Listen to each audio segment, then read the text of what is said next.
Untuk mengetahui kondisi terkini, dampak serangan Amerika Serikat dan juga Israel ke wilayah Iran, informasi selengkapnya akan disampaikan oleh kontributor Metro TV di Iran, Ismail Amin. Ismail, info dari Kementerian Luar Negeri Republik Indonesia ada 15 WNI yang akan dievakuasi dari Iran ke tanah air melalui jalur Azerbaijan. Bagaimana akses untuk warga bisa keluar dari wilayah Iran? Apakah ada kendala yang memang perlu diantisipasi? Ya Mbak Yohana, saat ini akses keluar dari Iran memang lebih banyak dilakukan melalui jalur darat karena sebagian besar penerbangan internasional atau bahkan semuanya itu ditutup akibat situasi keamanan. Jalur yang digunakan biasanya menuju perbatasan utara Iran, salah satunya itu melalui wilayah Azerbaijan. Jalur ini juga yang dulu dilalui waktu proses evakuasi saat perang bulan Juni tahun lalu. Namun apakah kali ini ada perubahan atau alternatif lain? Kami belum mendapatkan informasi apa-apa dari KBRI.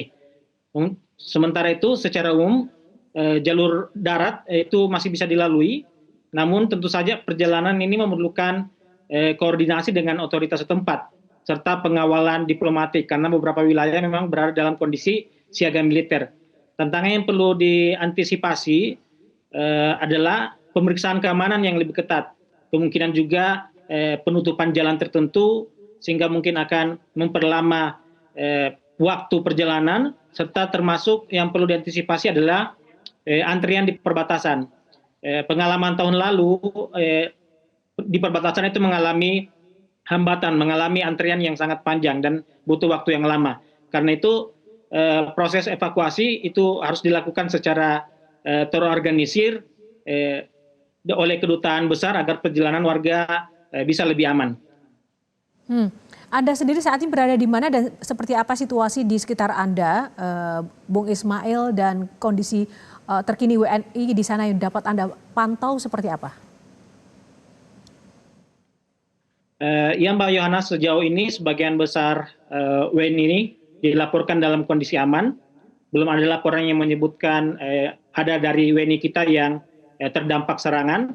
Mayoritas dari WNI adalah mahasiswa dan keluarga yang tinggal di beberapa kota seperti di Teheran, Qum, dan Mashhad. Saya sendiri berada di kota Qum. Kota ini terletak 80 km dari ibu kota, dari Teheran. Dan WNI yang terbanyak ini berada di kota Qum. Ada sekitar 150 orang. Nah, KBRI Teheran sendiri juga sampai saat ini senantiasa melakukan pendataan serta komunikasi dengan para WNI untuk memastikan keselamatan para WNI yang ada di beberapa kota di Iran. Selain itu, himbauan juga sudah disampaikan, sudah diberikan untuk tetap berada di tempat yang aman, untuk menghindari lokasi strategis militer, meningkatkan kewaspadaan, dan senantiasa mengikuti arahan resmi dari pihak KBRI. Nah, Bung Ismail, yang Anda tahu dan juga yang Anda rasakan, apakah intensitas serangan militer AS Israel semakin sering terjadi di sana sampai dengan saat ini? Ya, dalam beberapa hari terakhir ini, terutama kemarin sampai tadi pagi, terdapat peningkatan intensitas serangan maupun juga balasan. Serangan udara terdapat terhadap sejumlah fasilitas strategis di Iran. Ini diikuti oleh respon Iran yang menargetkan juga pangkalan militer Amerika dan kepentingan Israel di kawasan. Situasi masih lumayan kondusif walaupun memang terlihat peningkatan aktivitas militer. Di Qum sendiri dari tadi malam sampai pagi terdengar suara rentetan ledakan. Disebutkan bahwa di antaranya suara ledakan berasal dari aktivasi pertahanan udara Iran yang berusaha menghalau roket-roket yang ditembakkan ke wilayah Iran. Karena di samping kota Qum juga terdapat instalasi nuklir yang menjadi target sasaran yang bernama Fordow. Kemarin juga di tengah kota Qum, gedung Majelis Khubregon terkena sasaran, walaupun sampai sekarang belum disebutkan jumlah korban jiwa ataupun dampak kerugian yang ditimbulkan oleh serangan tersebut. Di Teheran juga semakin meningkat intensitas serangan, disebutkan areal sekitar kantor kedutaan besar Rusia juga menjadi target. Namun sampai saat ini alhamdulillah kami berkomunikasi dengan teman-teman di Teheran, begitu juga dengan WNI di kota yang lain, mereka mengatakan masih tetap berada dalam kondisi yang sehat dan aman. Nah, Bung Ismail, apa yang Anda lihat saat ini, karena dukungan antara massa pro dan juga anti pemerintah di Iran juga masih terbelah sampai dengan saat ini, apakah masih ada gejolak yang cukup besar di sekitar Anda yang Anda rasakan dan Anda lihat dari pantauan secara langsung? Yang kami lihat justru adalah aksi-aksi demonstrasi maupun pawai-pawai yang dilakukan oleh masyarakat yang sedang berduka. Mereka meluapkan kesedihan dan kedukaan mereka di jalan-jalan, di alun-alun kota, bahkan sampai tadi malam itu masih terus digelar. Kami juga melihat siaran televisi pagi ini pukul 9 itu masih digelar pertemuan akbar. Mereka mengecam Amerika Serikat dan Israel, dan ini sebagai bentuk pernyataan terbuka bahwa apa yang dilakukan Amerika Serikat dan Israel itu tidak akan mengubah sikap politik mereka yang anti Amerika dan anti Zionis. Aksi-aksi ini juga terus dilakukan, dikatakan salah satu tujuannya adalah untuk menutup ruang agar kelompok anti pemerintah bisa melakukan aksi-aksi mereka. Kapan rencananya pemakaman dari Ayatullah Ali Khamenei yang infonya kami dapatkan akan dimakamkan di kota Mashhad? Ya Mbak Yona, berdasarkan informasi yang beredar di Iran, rencana pemakaman Ayatullah Ali Khamenei ini akan dilaksanakan di kota Mashhad, di kompleks pemakaman ulama di Haram Imam Ridho. Ini merupakan salah satu kota suci utama di Iran dan juga memang merupakan kota kelahiran almarhum Sayyid Ali Khamenei. Sebagaimana prosesi pemakaman tokoh besar lainnya di Iran ini, proses tradisinya, proses pemakaman itu akan melalui beberapa tahapan, termasuk penghormatan nasional. Itu akan dimulai pada malam ini, sudah diumumkan akan digelar pada pukul 8 malam di Musalla Imam Khomeini di Tehran. Diundang kepada seluruh masyarakat untuk hadir. Kemudian prosesi penghantaran jenazah yang dihadiri masyarakat luas pada hari Jumat. Kemudian disebutkan akan dimakamkan di Tehran di Mashhad pada hari Sabtu 7 Maret 2026 ini. Nah, Bung Ismail, lalu siapa kandidat yang paling kuat yang akan dipilih sebagai calon pemimpin tertinggi Iran yang baru?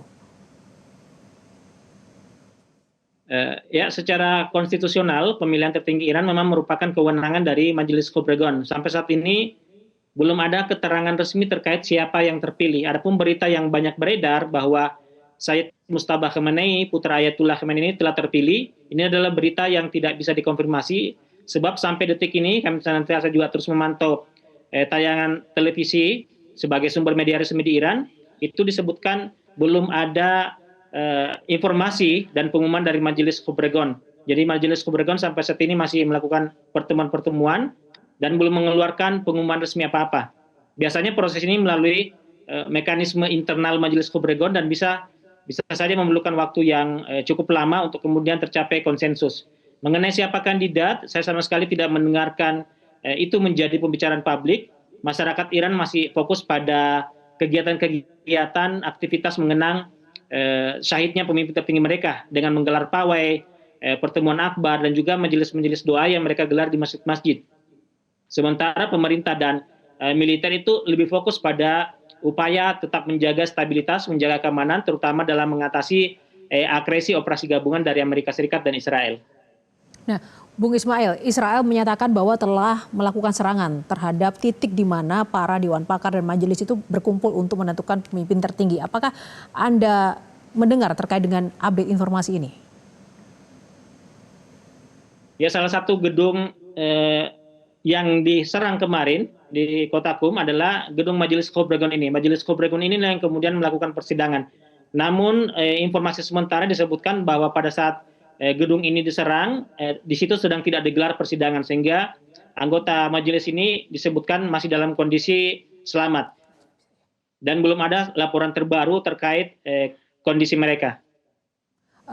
Bung Ismail, singkat saja, serangan ini dilakukan oleh Israel dan Amerika di saat bulan Ramadan. Sampai dengan hari ini bagaimana kemudian masyarakat di Iran melaksanakan ibadah Ramadan ketika situasinya tidak kondusif seperti ini? Singkat saja, Bung Ismail. Ya, tentu saja terjadi perubahan karena agenda nasional masyarakat Iran, pemerintah Iran dan masyarakat Iran itu setiap menjelang buka puasa itu mengadakan tadarus Al-Quran.